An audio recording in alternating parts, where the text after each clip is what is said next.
Badass of the Week is produced by High Five Content. Seoul, Korea, 1597. The prison door clangs open, shining a light into the dark dungeon below.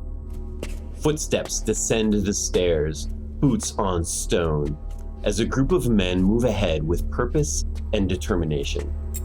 Chains rattle as the prisoner rises to his feet. He is tall and powerful, projecting strength and authority despite his unkempt appearance. His hands are manacled, his face is unshaven and bearing the scars earned through years of combat. The footsteps stop. It is the head of the Joseon dynasty's military, a representative of the crown. He looks at the prisoner. Admiral Yi, He says, his voice uneven. There was a battle.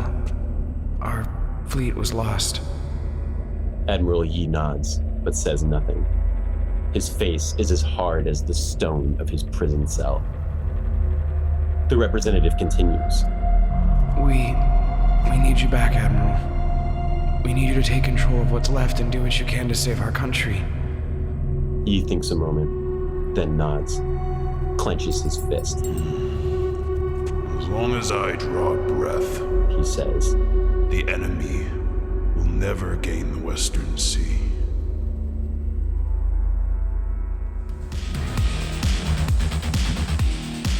Hello, and welcome back to Badass of the Week. My name is Ben Thompson, and I am here with badass producer and occasional co-host Andrew Jacobs. Andrew, welcome back to the show. Thanks for agreeing to step in on yet another episode.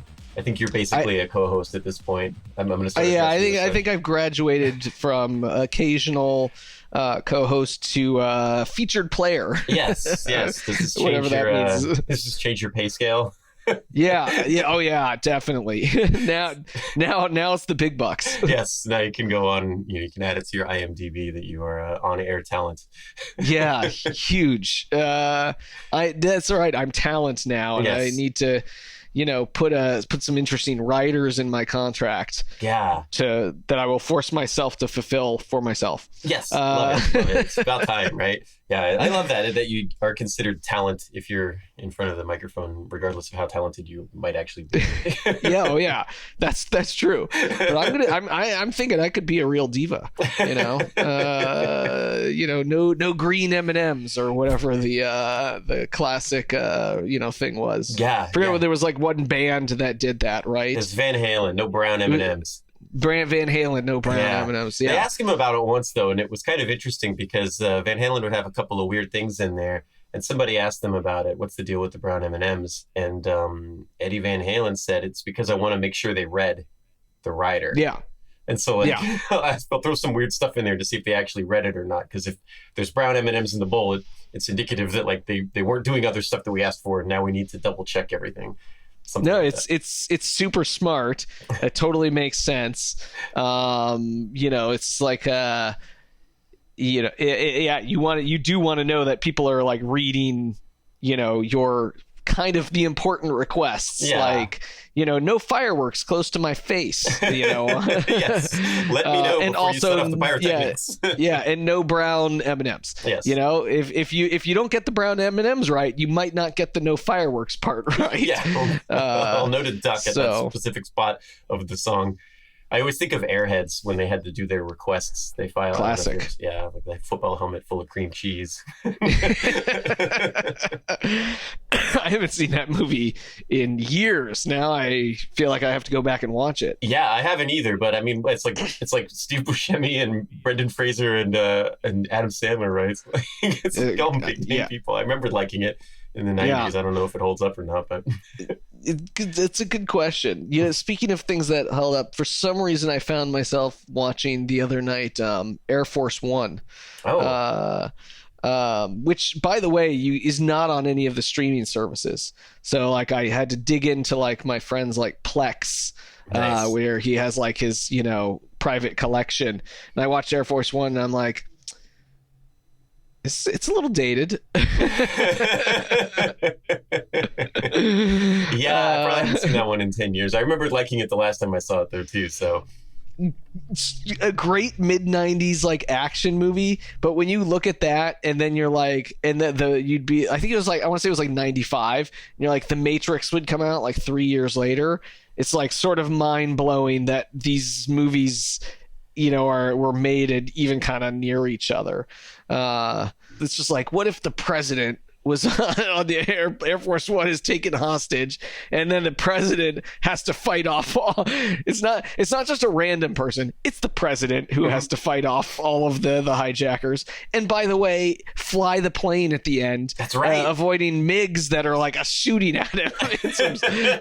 And then a mid-air escape, like, you know, they're like tethered. Yeah, that's right. Like that was good. Bonkers. Kicks a dude out of the airplane, kicks a dude out of I mean, that's the famous like, get off my plane. Awesome. Yeah. They don't make too many movies like that anymore.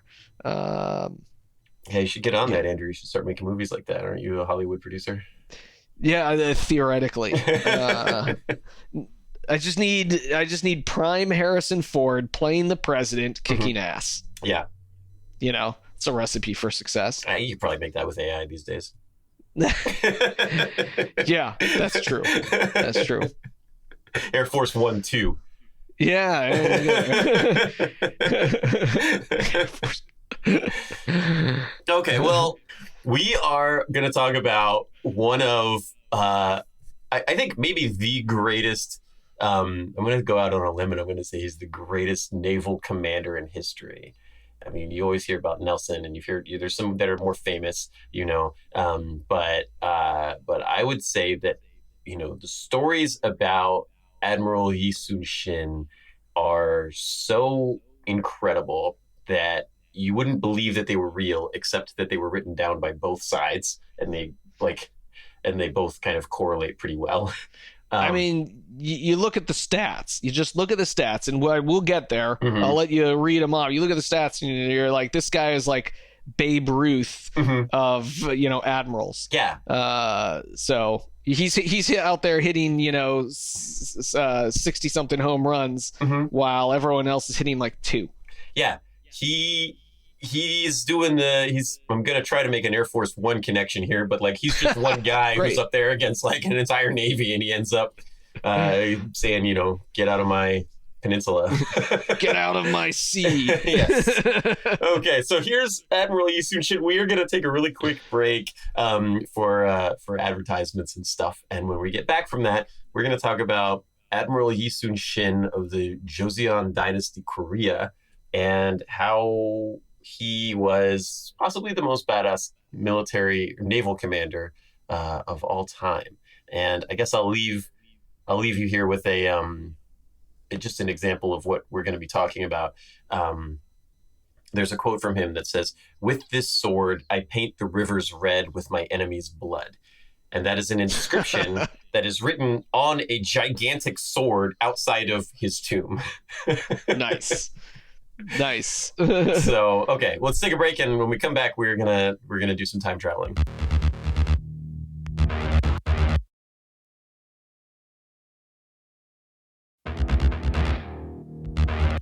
So our story is going to begin in the year 1592. Now, Andrew, what do we know about Korea in 1592? Oh, for me, I'm not going to lie here. Very little. I'm going to say when you said, you're like, we're going to record next week, right? And I'm like, sure. And you're like, we're going to do Admiral Yi Sun-sin. And I'm like, okay. I'd never heard of him. I've done a little bit of research, you know, to try to familiarize myself. So, but I feel like I'm going to be hearing his story mostly for the first time here, which is exciting. So, yeah, and to keep up the baseball analogies, you're kind of pinch hitting here because we got to do an episode, and this is what we're going to do. So Yeah, and I think for this one they called me up from like AA. All They're right. gonna send me right back down after this. I'm no longer talent. Been demoted back to producer. Yeah. Exactly. Okay. So, all right. So I'll just assume that I'll assume limited knowledge of Joseon Dynasty Korea as we move forward here. Perfect. For both Thank you you. and for the listeners. Yeah. Okay, so the story is going to start in 1592 when, this is the age of the samurai in Japan. And in 1592, there's this samurai named Toyotomi Hideyoshi, and he unifies Japan. There's a big samurai war, and Hideyoshi wins and unifies Japan under a shogun. And it's the first time Japan has been unified in quite some time. Hold on. Producer, note to self: big samurai war future episode? Question mark. Yes, Hideyoshi's awesome, and there's so many like amazing heroes from this war, and some of them are going to be, some of them might show up here, but yeah, this is a badass time period. There's a lot of like, this is kind of the glory days of the samurai with those katanas, and they're riding on horseback. They have the armor, that like very like iconic looking armor. Before Tom Cruise was the last samurai. Yes, Tom Cruise's movie's set in like the mid 1800s, which is like another like warring states time period. This is one of the earlier ones. Got it. Hideyoshi's he's a cool guy. Like, he's a badass, and we'll definitely talk about him. But he's kind of, what happens here is that he has unified all of the warriors of Japan, and now there's a shogunate. But he's got a little bit of a problem because all of these guys are like badass knights and warriors and samurai, and they're all great at fighting. And he's kind of unified them through combat, but now he's kind of like, all right, I need to motivate these guys into something that's not just like, at some point we might have another civil war because all these guys love to fight. So like, what if we just take all of that aggression and channel it across the strait into Korea? That's not a bad plan. Yeah. Yeah. So Korea has had a kind of a history of warring states as well. There's three kind of major kingdoms. It changes around during time period, but right now Joseon Dynasty is in charge of Korea, which is mostly unified in a way that we would recognize today. But there's a history of kind of some infighting among Korea, the Korean kingdoms as well. Okay, so Hideyoshi becomes the shogun, and he decides we're going to attack Korea. I'm going to take all these warriors. He builds 1,700 warships. He gets 158,000 guys, many of them samurai, some of them just foot soldiers. But he decides, like, we are going to attack Korea, and he sails across the strait and arrives in Busan Harbor. With just a convoy of samurai that are looking to like kill people, and the samurai style of fighting involves a lot of like cutting off heads and collecting them. No. Which is, yeah, you could, if you killed an enemy in battle, you cut his head off and you kept the head so that you could be like, look at how many heads I captured in the battle. Seems like it would get heavy after a while. You'd think, or just bulky, right? How do you keep fighting with it? I don't know. Maybe you have like I don't know. maybe you have like a guy with you, like an assistant, like a caddy or something, who holds The on bag for full you of so you keep heads. fighting. Yeah, I don't know, but anyway, it's all right. Well, we need to find out more about this. But we should, yeah. But yeah, so they arrive, and Korea has had problems with Japan in the past before. Usually it's like pirates. There's like coastal fishing villages in Korea, and they get attacked by Japanese pirates that sail over. They do a little raid and they come back. Nothing quite like this, though. No full-scale invasion. Kind of happens out of nowhere. A lot of, the Koreans are not particularly expecting this. There is a good battle. There is a big battle in Busan, and the Korean general there is a guy named Chong Pal, and he wears an all-black suit of armor, and he fights pretty well, but he's defeated. And the Korean Navy is in the harbor in Busan. And when they see this fleet of Japanese ships arriving, one of these, there's two admirals in charge of the Korean fleet. One of them immediately hoists anchor and runs away. That's bad. This other guy is is worse. The second admiral orders all of his own ships to be set on fire, then jumps into the ocean, swims to shore, and runs away on foot. So while Chang-Pal and his men are out there in their black armor fighting samurai who are cutting people's heads off left and right, warriors and civilians alike, the Korean Navy either runs for it or sets itself on fire. Okay, not a great showing. Busan, you have to do better next time. Yeah, it's not a successful battle for Korea. They're defeated, and the Japanese fleet lands in the harbor. They start deploying troops, and within a couple of weeks, the Japanese army, the samurai, have kind of moved all the way through Korea. They kind of blitz across the land. The king has to evacuate. There's Japanese soldiers in Seoul. And it's just over the course of a very short period of time, it looks very clearly like Japan is going to win this war very easily, very handily. And that is when Korea has a guy step up who is not going to run away or set his own ships on fire. And that's the guy we're going to talk about today. He's Admiral Yi Sun-sin. Sometimes you'll see it spelled Yi Sun-sin. There's two different spellings based on two different ways of transliterating the Korean language. I'm going with kind of the older style just because that's how it was translated when I read his memoirs translated. So that's the version I'll use for this. Okay, so he was born in Seoul in 1545, and he grew up practicing swordsmanship, learning military tactics. He could ride wild horses.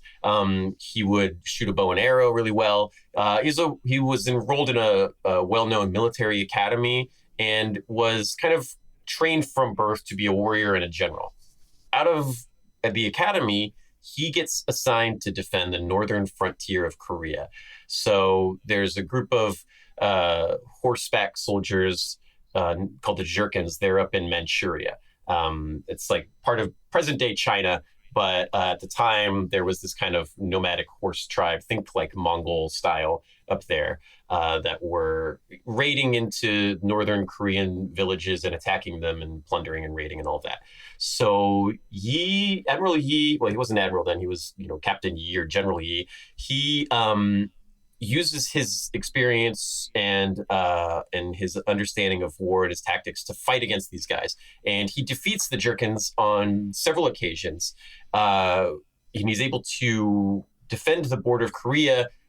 He provokes them into like a large-scale battle, and he wins. And he becomes this great hero of Korea for having defeated the Jurkins and kind of saved the day there. And this is maybe a decade or two before the attack on Busan Harbor. So he's already kind of this war hero, this general who saved the day against the Jurkins. But I feel like there's a joke to be made about the Jurkins being jerks. Yes. It's actually spelled JERK-IN. Bunch of jerks. Bunch of Jurkins. Now I'm like, where does the word jerk come from? Okay, please continue. Yes. If any of our listeners know if that's connected, email us right away. Yes, exactly. We want to know. So, all right. So he is the hero of Northern Korea for having defended the border against the Jurkins. He defeats them in battle, drives them away, saves the day. He becomes this big hero. And here's this thing that is going to come up again and again throughout the story, which is, at the higher levels of the Korean aristocracy, there is a lot of politics and infighting and backstabbing and things of that nature. So when Admiral Yi becomes a big hero, the head of the army starts to feel a little bit threatened by this guy's newfound fame and thinks maybe he's going to lose his job or something. So Admiral Yi, there's a report that comes out that Yi actually fled during that final battle and did not lead the army to survive. He actually got scared and ran away. And so Yi is arrested. He's stripped of his rank. He's tortured within an inch of his life, and he's put in jail. Now, this report was BS, though. It was totally BS. Yeah. But someone leaked that because they wanted to They wanted Yi out of the picture. Yeah, he's arrested on what they know it was false charges when they arrested him. They are torpedoing him, you know. They're the jerks now. Now they're the jerkins, yeah. So they arrest him, they torture him, they put him in jail. He's eventually released after serving a couple of years in prison. And so what does he do when he gets out? He tries to get his old job back. And they're like, no, you can't be a general anymore. He says, okay, I'll enlist as private. So he enlists as a foot soldier in the army. And he ends up... Just what every commander wants, a former general. Yeah, to be like... Badass general who spent the past few years, like, you know, doing like pull-ups, relentless pull-ups in prison, imagining his next move. He's doing the old boy thing in prison. That's the perfect soldier, right? Mm-hmm. Yep. That's not going to be a problem at all. Well, so as you can imagine, he starts getting promoted, and he after having re-enlisted as a private, he becomes a sergeant, a captain, and he gets back to a general, and eventually he gets promoted to admiral and given command of a naval district in Korea. Now, Yi Sun-sin has never fought a naval battle in his life and didn't know very much about boats. He was fighting horse soldiers on the steppes in Manchuria. He was not a naval commander, didn't go to school for naval command, didn't know much about it, but now he suddenly even know finds how to himself... swim? Yeah. I think so. That's the level we're talking about. Does he know how to swim? And so, okay, so that the admiral who fled, he loses his job, and Admiral Yi gets command of that portion of all that's left of the Korean Navy, which is anybody who fled that battle at Pusan Harbor.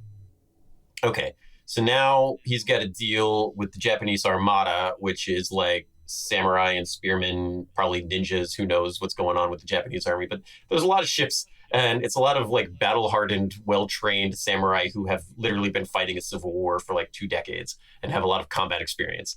Not a lot of naval experience, but a lot of hand-to-hand combat experience. Okay, so Admiral Yi gets put in charge, and he decides he is going to like single-handedly solo the Japanese army, and so that's Japanese Navy, and that is what he sets off to do. He first encounters the Japanese Navy at the Battle of Okpo. He's got 54 ships under his command, and he ends up going up against 70 Japanese ships. And all right, not bad. Now, are these the turtle ships that I have read about? Yet. These are not turtle ships. We'll get to that. Yeah, we're going to get into that because he invents that after kind of figuring out what's going on. So he's got 54 ships, and the Japanese have 70. They outnumber him by a decent number.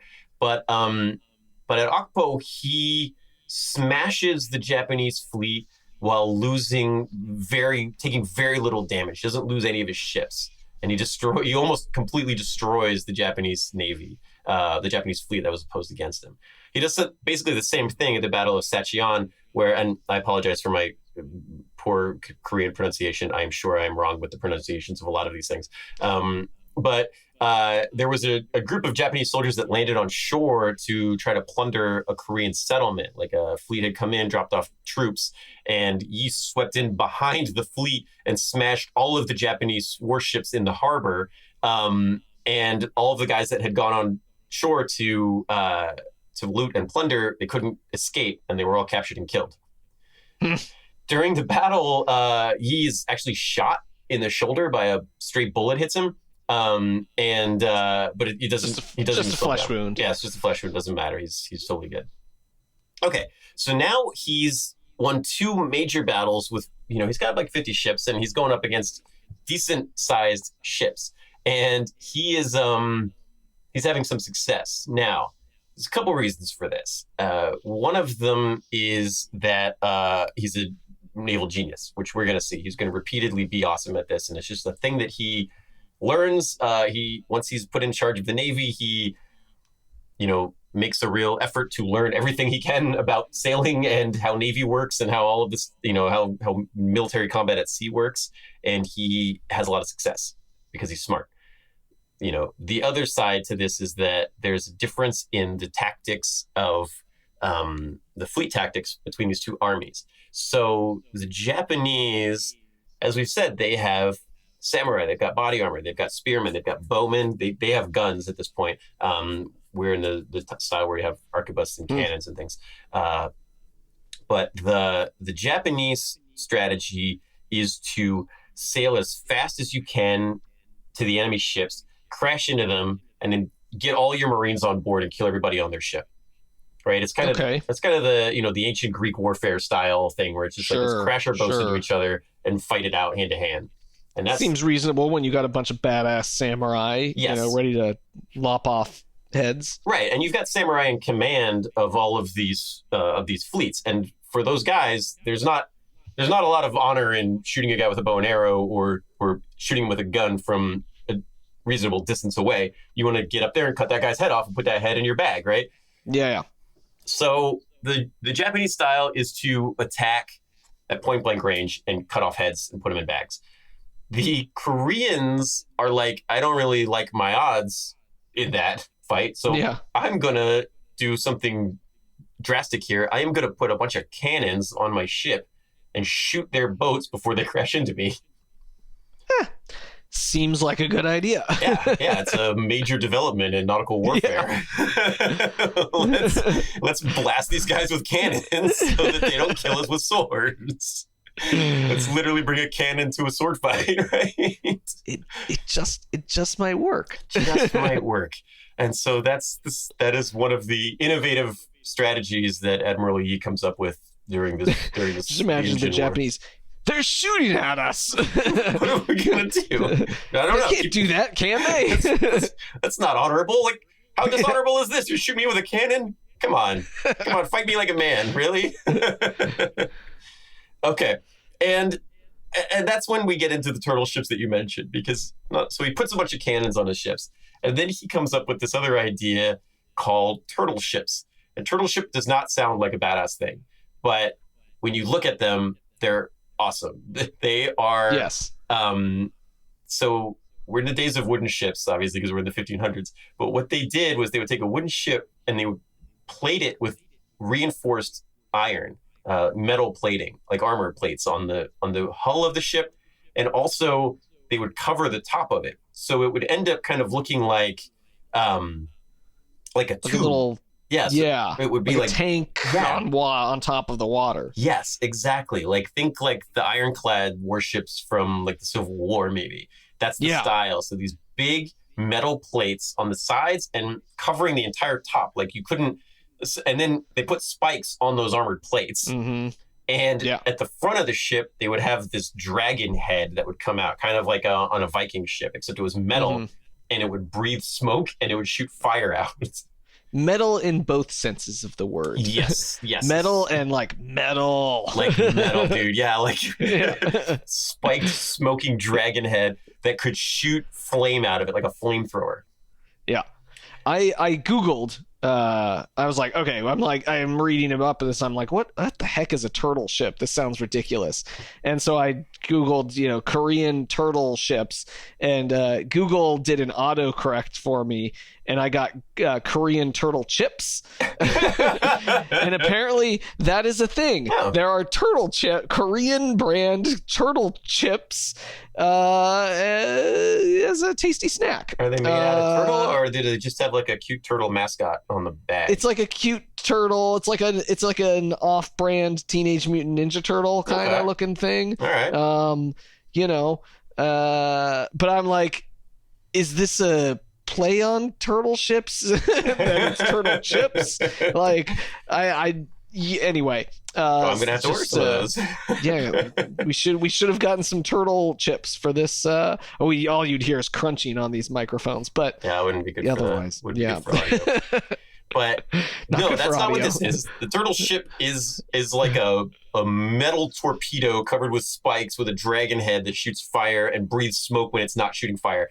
And you couldn't board these ships because even if the Japanese pulled up next to it and threw grapples over or ropes or whatever, there was nowhere to go because it's all spiked and stuff. And so what he would do, he didn't have a lot of these turtle ships because it was obviously super expensive and hard to make them, but he got a couple of them. And so they couldn't be boarded by the enemy. They had cannons on them, so he could shoot guns off it. It had the flamethrower, and he would just ram into the enemy ships with this thing. And I picture like Brick Breaker, where it would just bounce around and like smash. It would just ram into these ships, smash to them. The turtle ship would be fine. It'd breathe the flamethrower, kill everybody on the other ship, sail around to the next one, impale stuff with the spikes.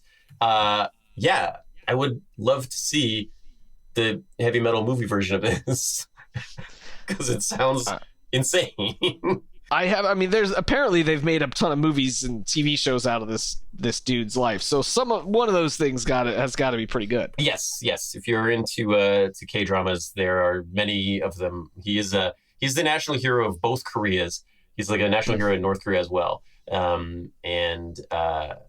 Yeah, that's a big deal. So he is a big hero, and there are movies and I've seen some clips of them, most of them from like the version from the 90s. So it looks a little bit like kind of soap opera-y, but it's, whatever. It's cool. I'm into it. Okay. So yeah, he would just smash these things around, and he would use those to like attack and then fire cannons at anything that wasn't getting smashed by a turtle ship.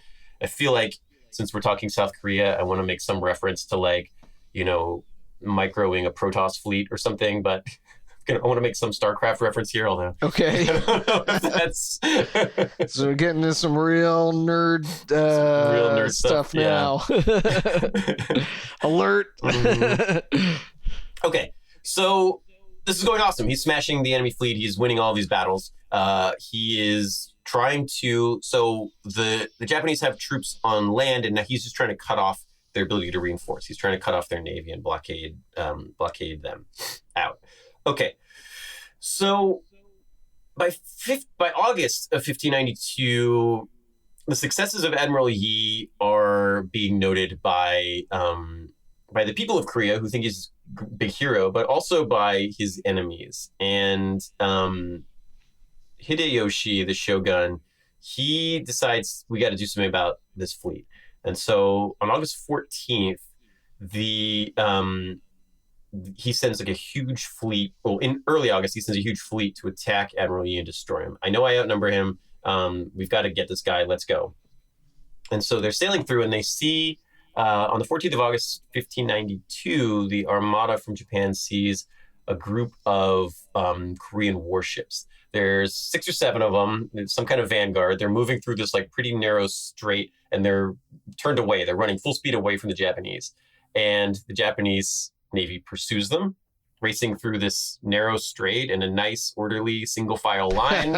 and they emerge on the other side of this strait. There is a semicircle of Korean battleships with their broadsides pointed at the exit of the strait, and they launch cannonballs from 3 sides and smash it's a trap. Yeah. Did they not listen to our episode on William Wallace, where they did the same thing on the bridge? Come on, guys. Yeah, at some point we'll do the Mongols. They were famous for this fake retreat thing. Yeah. We haven't seen it at sea yet, but this was pretty effective. The Japanese Navy is devastated by this battle. 2 Japanese admirals are captured and beheaded by the Koreans. The captains of several of these Japanese ships, as they emerge from the harbor and they see their situation they're in, they just immediately commit seppuku and kill themselves with their swords. Oh, wow. And the ships are all smashed. A lot of Japanese sailors end up in the water, and they swim to shore nearby, where they are either they're found by, whether it's guerrillas or civilians or Admiral Yi's guys, find these guys, and after weeks and weeks of the Japanese beheading civilians and things, there is no quarter given to the captured sailors. Yeah. So bloody stuff. Yeah, payback time. Yeah, it's payback time. Yeah, you're not going to hurt any more of our civilians. Okay, back on the land war, Japan's still doing great. But the problem is that they are having trouble reinforcing their guys, right? They need to bring supplies, they need to bring food, they need to bring ammunition, arrows, more soldiers. And while the Korean army is having a hard time winning battles against the samurai, they have started creating these small guerrilla groups known as righteous armies. And so the righteous armies are mostly like peasants. There's a lot of like Buddhist monks involved with this, like kung fu monks I'm picturing. But Sweet. And they start attacking. They start doing the Red Dawn thing here, where they attack garrisons, supply depots, transportation lines, any kind of logistics, whatever the small number of Japanese ships that arrive in Korea and are able to bring artillery shells or arrows or whatever. They then have to load those onto wagons that go to the front line, and those wagons get attacked. And yeah, and everybody's killed. It's not going well. Yeah, and they steal all the stuff, right? So the Korean army is like getting more powerful as they are, or at least these righteous armies are getting more powerful as the Japanese armies on the front lines are starting to attrit a little bit. And there's still some fighting. There's a story about the Battle of Hangzhou where 2,000 Koreans are trying to hold this mountain fortress against something like 30,000 Japanese. They have to charge up this mountain pass, and they just keep getting shot by arrows and artillery shells as they go up.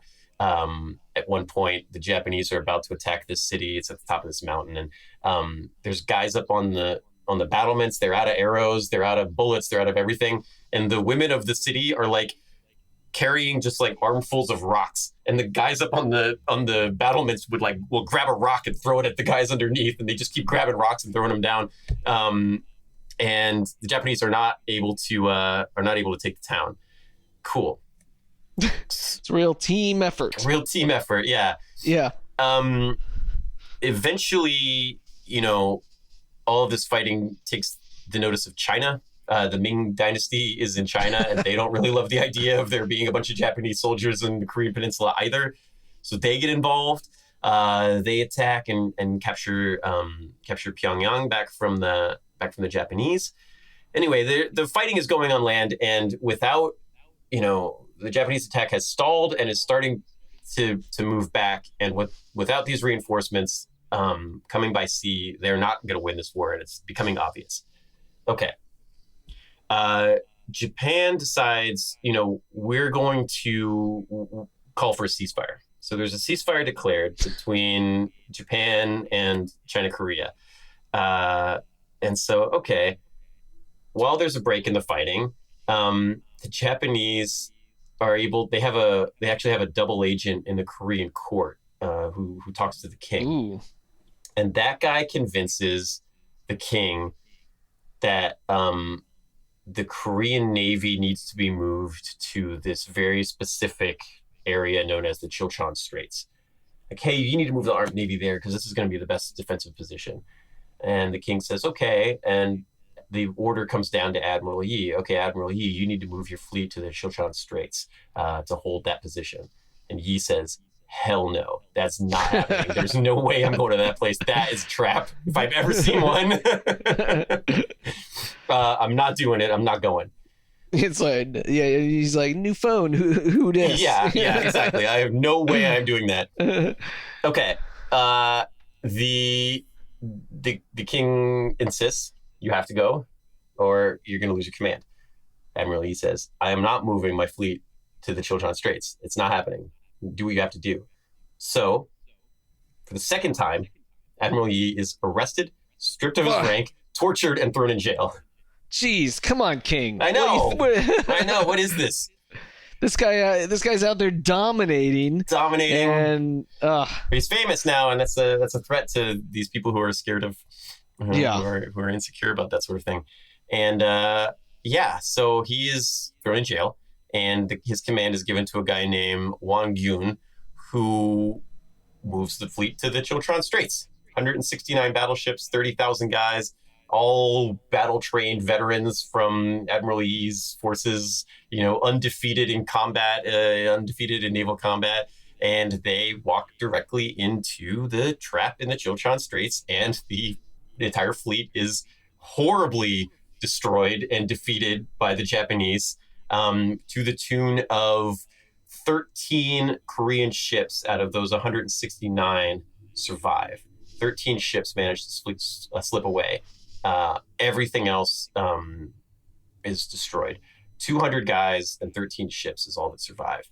Everyone else is killed or drowned or captured or whatever. Okay. Whoops. Whoopsie. The war is back on now. Yeah. And in 1597, the king's guys show up to prison and they say, Admiral Yi? My bad. My bad.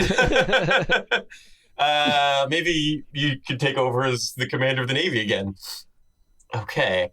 Admiral Yi is released from prison, having been imprisoned and tortured twice now and stripped of his ranks. He's reinstated as the admiral of the Korean Navy. And he's looking at he's there with his command crew, and he's looking at the maps, and everything looks pretty dire. And they're like, "Oh, Admiral Yi, what do you want to do?" And he's quoted as saying, "I still have 13 ships. As long as I'm alive, the enemies will never reach the Western Sea." All right. So he's confident. He's confident.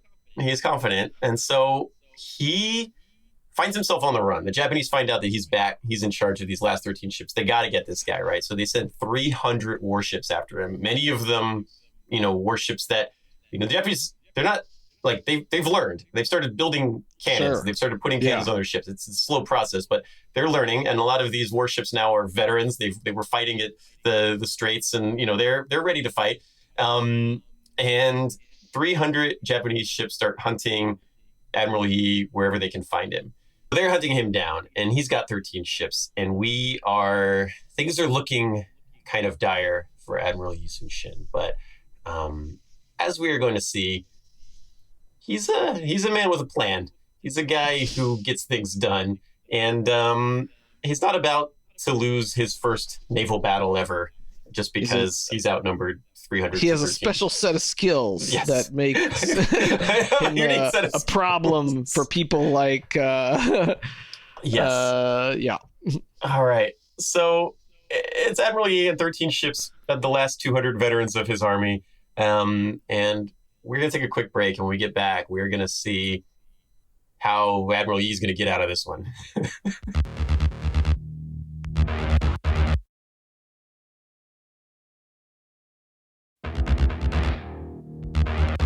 So it is October 1597, and the war is back on. The Japanese have used that ceasefire to very cleverly bring a lot more men and troops and equipment over by sea and reinforce all their positions. They've reattacked Korea again. There's a war. China and Korea are fighting against Japan, and Japan now dominates the sea. However, there's still Admiral Yi, who is a force multiplier by himself, and he has 13 ships. I guess I want to say one thing about Admiral Yi right here is that, like, he's been winning a lot of these battles. He's been outnumbered every time, and he's been crushing at these battles. But, like, and we talked about, they have cannons, and the Japanese don't have as many cannons. But very clear from the Battle of Chilchan Straits now that, like, that's not everything. You can definitely still lose if you don't know what you're doing. And that is kind of what happened, and now the fleet's been destroyed, except for these last 13 ships. So Admiral Yi goes to a place called Myeongyang, and he decides, like, I need to do something. I need to have, I might not win this battle, but I need to do something here. Whether it's a last stand or what, I need to try to do something here. So otherwise, they're just going to hunt me forever. So he parks his ships in this very fast-moving, narrow strait. So, you guys know the story of Thermopylae with Leonidas and the Spartans. They position themselves in this very narrow mountain pass, and the person like a funnel. Right, to funnel all the enemy towards them. They can only attack us a certain number at a time. It's a fair fight. We have to fight them forever. But, like, he does this for a naval battle. He finds a very fast-moving strait. He positions his 13 ships in that strait, anchors them, like, ties them down really, really well. And so not only is it a narrow strait that funnels the enemy in, but the current is super strong, and it's pushing the Japanese ships away from, so it makes it harder for them to get, they're literally fighting against the current to get to Admiral Yi's ships. So he kind of ties his guys down in this area, anchors them, ties them up. And now the Japanese have to attack him head on into a strong current that is going to slow them down. And this is like sailing ships. Maybe and they have oars and they have sails, but this is not, steam powered engines. This is not any of that kind of stuff. And, the Japanese see him. They are probably aware that this is, a trap or that this is going to be an uphill battle. But the Japanese not Navy, awesome. But they got good numbers. They got good numbers. And like, this is our chance. If this is the battle he wants to fight, we have 300 ships. They have 13. We're probably going to take some casualties, but it's worth it to get this guy off the board, right? Let's remove this obstacle from our conquest. So they attack, and they start sending ships into the fleet. And Admiral Yi starts opening up on them with his cannons. And he's only got 200 guys, but they are well trained, well drilled, combat veterans, and they are good shots with a cannon. And the Japanese continually attack, and every time they attack, they're driven back before they can reach the Korean line. There's some question as to like how many of those 300 ships are committed into the attack, but when the gun smoke clears, 123 Japanese ships have been destroyed and sunk.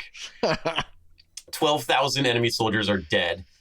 The admiral of the Japanese Navy is dead, and as he should be at that point. Like, dude, Admiral Yi loses 0 ships, 2 men killed, 3 men wounded.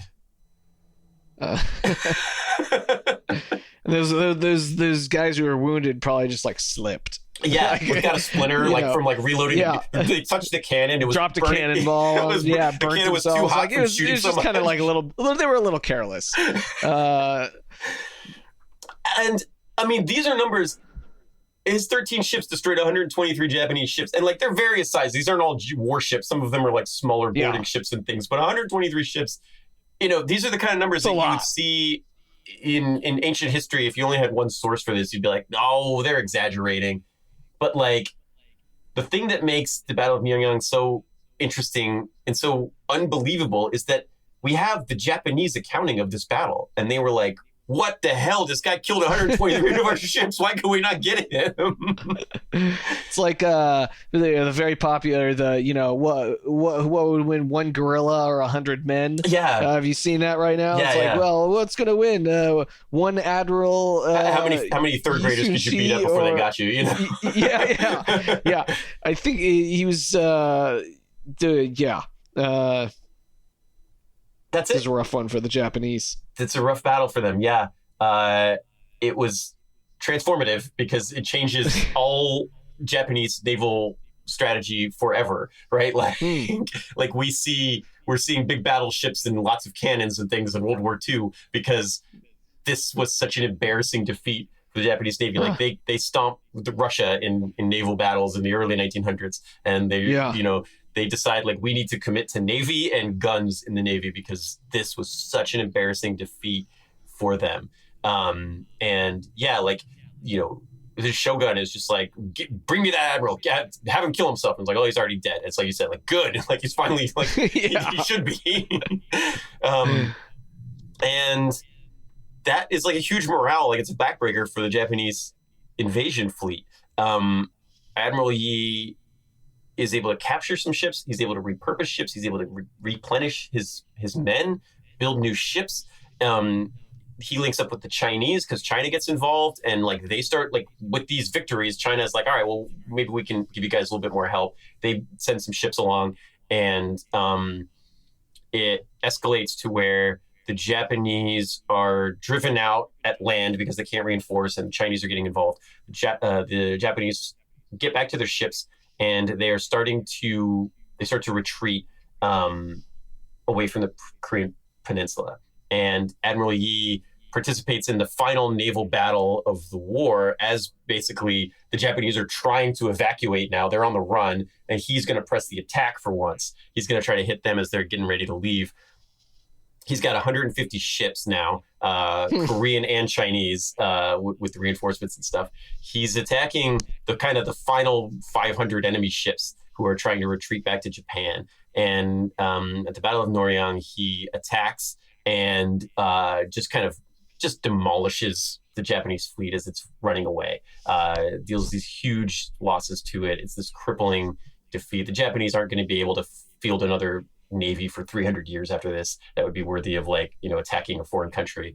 But as he is leading this attack, Admiral Yi is standing on the deck. He's pointing at the enemy. He's blowing his signal horn or having his given orders to his flag guy to give orders to the rest of the fleet.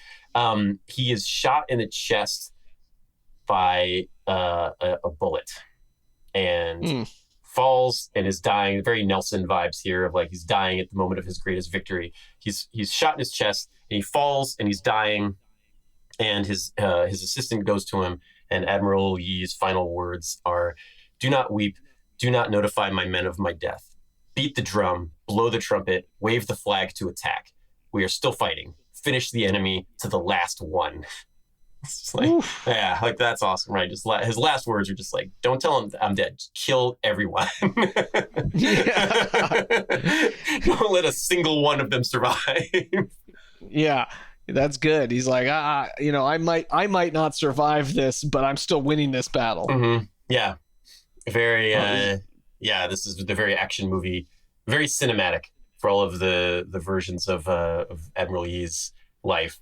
This is always a very cinematic scene, I feel like, or at least it would pretty hardcore. Mm-hmm. Pretty hardcore. And that's it. That's the story of Admiral Yi. He dies there. During the last battle of the Imjin War. Japan loses. They're driven back to Japan. They don't return to Korea for another 300 years, and so he becomes this great hero of both Koreas, and remains to this day the most highly respected military commander in Korean history, and I would argue the most successful naval commander in world history. Pretty badass. Pretty badass. In my little bit of research on him, you can he is a character. You can play him in Age of Empires. Oh, cool. And also, was it Civilization 4? I think. Sid Meier's Civilization? I'm probably wrong on which number it is, but he is one of the civs. You're building these in all these games, you're sort of building these,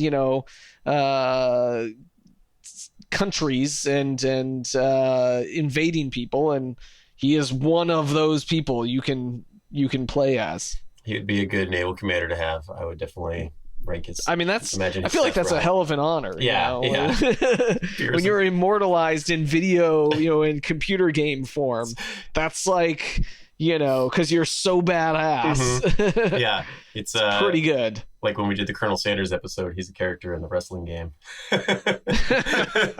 Admiral Yi and Colonel Sanders. Yeah.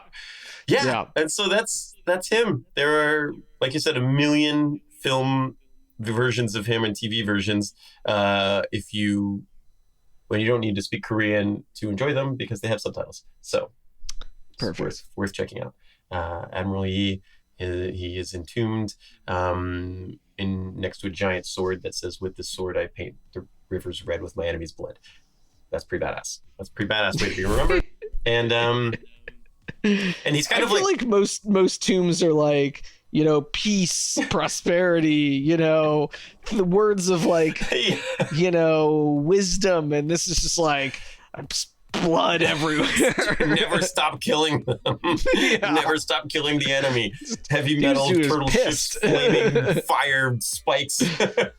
Can we put a flamethrower in the front of that thing? Yeah. Crash the giant flamethrower into the enemy ship and then ignite it so that it goes through incinerates everybody in the hull. Yeah. Admiral Yi Sun-sin. Badass Korean history.